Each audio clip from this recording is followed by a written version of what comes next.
বিশু 15 পা দিয়েছে, কিন্তু মন এখনো তার শিশুর মতো।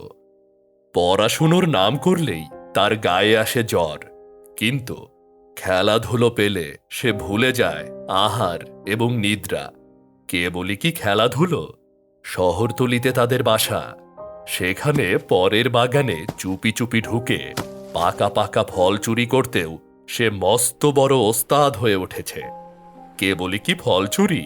লুকিয়ে লুকিয়ে পরের পুকুরে মাছ ধরতেও তার মতো লায়েক ছেলে এ তল্লাটে আর দেখা যায় না।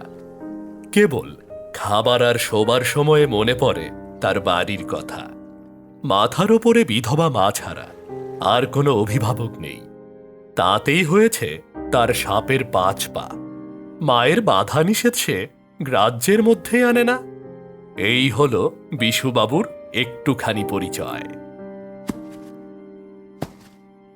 সেদিন দুপুরবেলায় বিশু যখন মল্লিকদের বাগান থেকে পাঁচিল টপকে বেরিয়ে এলো, তখন তার হাতে ছিল এক কাঁদি পাকা কলা। এদিকে ওদিকে তাকিয়েই দেখতে পেল পথের ওপরে আবির্ভূত হয়েছে এমন এক মূর্তি, যার মাথায় আছে লাল পাগড়ি এবং মুখে আছে কালো দাড়ি। পাহারাওয়ালা। ছোট বড় কোনো চোরই যে পাহারাওয়ালাকে পছন্দ করে না, সে কথা বলাই বাহুল্য, কিন্তু বিশেষ করে এই লাল পাগড়ি এবং কালো দাড়ির ওপরে বিশুর ছিল দস্তুর মতো জাতক্রোধ। কারণ বড় সামান্য নয়। গেল মাসে ঠিক এই বাগান থেকেই তার চেলা নিমাইচাঁদ যখন প্রকাণ্ড একটি কাঁঠাল হস্তগত করে নিরাপদ ব্যবধানে সরে পড়েছিল, তখন এই ছাতুখোর পাহারাওয়ালাটাই তাকে ক্যাক করে ধরে থানায় টেনে না নিয়ে গিয়ে ছাড়েনি।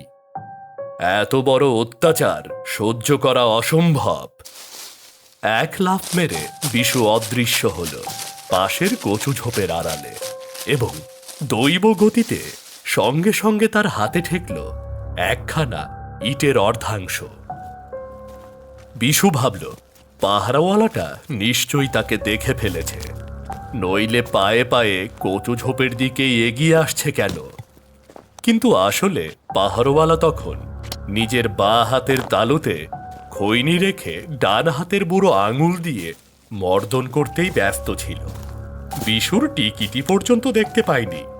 গালের ভেতরে খৈনি গুজে সে নিজের মনেই অগ্রসর হতে লাগল।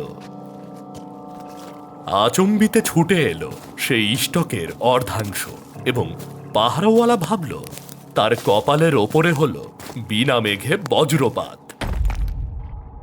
পর মুহূর্তে ধুলোয় লুটোতে লাগল তার লাল পাগড়ি এবং কালো দাড়ি। নিজেদের বাড়ির ভেতরে ছুটে এসে বিশু হাঁপাতে হাঁপাতে বন্ধ করে দিল সদর দরজা। মায়ের বিস্ময়ের সীমা রইল না। দুপুরবেলা বিশুবাবুর প্রত্যাবর্তন, এ যে রীতিমতো অঘটন। ব্যস্ত হয়ে মা শুধলেন, ও বিশু, তোর অসুখ বিসুখ করেছে নাকি? ওহ, তবে এমন সময়ে হঠাৎ বাড়িতে ফিরে এলি যে? মা, এখন কিছুকাল আমি বাড়ির বাইরে এক পাও বেরোবো না। বলিস কি রে, হঠাৎ তোর এতটা সুবুদ্ধি হলো কেন?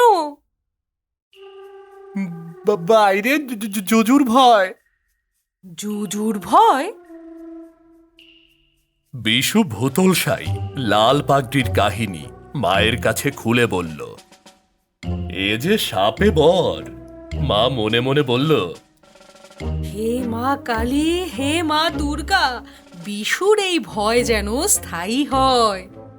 তারপর মুখে বললেন, এ যাত্রা যখন মানে মানে রক্ষা পেয়েছিস, তখন আর কখনো বাড়ির বাইরে যাবার নাম মুখেও আনিস নে। খুব কথাই তো বললে মা। অষ্টপ্রহর বাড়িতে বসে বসে করব কি? ধান ভানবো? আরে আরে, ধান ভানবি কেন? বাড়িতে বসে লেখাপড়া কর, ভালো ছেলে হ, আমাদের মুখ উজ্জ্বল হোক। একে একে 3 দিন কেটে গেল। বিশু দায়ে পড়ে বাড়িতেই বন্দি হয়ে থাকে এবং সময় কাটাবার জন্যে বাধ্য হয়ে বইটই নিয়ে নাড়াচাড়া করে। মায়ের আর আনন্দের সীমা নেই, কিন্তু চতুর্থ দিনেই বিশুর প্রাণ অতিষ্ঠ হয়ে উঠল। মাকে ডেকে বলল, মা, একটা কাজ করতে পারো? কি কাজ? পাড়ায় ওই পাহারাওয়ালাটাকে নিয়ে কোনো গোলমাল হয়েছে কিনা এই খবরটা জেনে আসতে পারো কি? মা বুঝলেন ছেলের মন এরই মধ্যে উড়ু উড়ু করছে, গতিক সুবিধের নয়। মনে মনে আবার মা কালীকে স্মরণ করে বললেন, হে মা, ছেলের মঙ্গলের জন্য যদি দুটো মিছে কথা বলি তাহলে দয়া করে আমার অপরাধ নিও না মা। মা বেরিয়ে গেলেন এবং খানিকক্ষণ পরে ফিরে এসে সভয়ে বললেন, খবর ভালো নয় রে বিশু। হ্যাঁ, কি হয়েছে মা? কি হয়েছে? পাহারাওয়ালাটাকে হাসপাতালে পাঠানো হয়েছে। তার অবস্থা এখন যায় তখন যায়। তারপর? পুলিশের বিশ্বাস পাড়ার কোনো দুষ্টু ছেলে এই কাণ্ড করেছে। তারা চারদিকে তাকে খুঁজে বেড়াচ্ছে। বিশুর বুক এমন দমে গেল যে তার মুখ দিয়ে কোনো কথাই বেরোলো না। হ্যাঁ রে বিশু, পাহারাওয়ালাটা কি তোকে দেখতে পেয়েছিল? বোধহয় পেয়েছিল, হ্যাঁ, তাহলে উপায়? কিন্তু সে তো আমার নাম জানে না, আমাকে চেনেও না। যদি বাড়ির ভেতরে লুকিয়ে থাকি তাহলে কেউ আমাকে ধরতে পারবে না। হ্যাঁ হ্যাঁ, সেই কথাই ভালো বাবা। বাড়ির ভেতরে থাক, লেখাপড়া কর।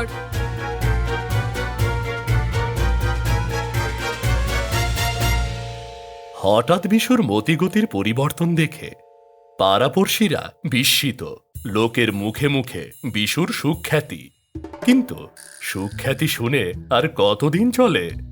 2 হপ্তা কাটতে না কাটতেই বিশুর চরুকে পিঠ আবার সরসর করে উঠল।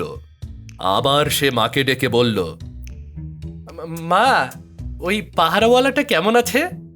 কারুর কাছ থেকে সেই খবরটা আরেকবার নিয়ে আসতে পারবে মা? মা আবার খবর আনতে বেরিয়ে গেলেন, কিন্তু মিনিট 3 পরেই ছুটতে ছুটতে ফিরে এসে চোখ কপালে তুলে বললেন, ওহ, কি সর্বনাশ, কি সর্বনাশ! কেন মা, কি হয়েছে? ওরে বিশু, পাহারাওয়ালাটা মারা পড়েছে। বলো কি মা? হায় হায় রে, আর বলি কি, তুই এইবার খুনের দায়ে ধরা পড়লি রে বিশু। আমার অদৃষ্টে কি আছে জানি না। তোমার কোনো ভয় নেই মা। আমি যদি বাড়ির ভেতরে থাকি কেউ আমার কিছু করতে পারবে না মা। মা মনে মনে হেসে মনে মনেই বললেন, ভগবান তোকে সুবুদ্ধি দিন, আর আমার মিছে কথা ক্ষমা করুন ভগবান।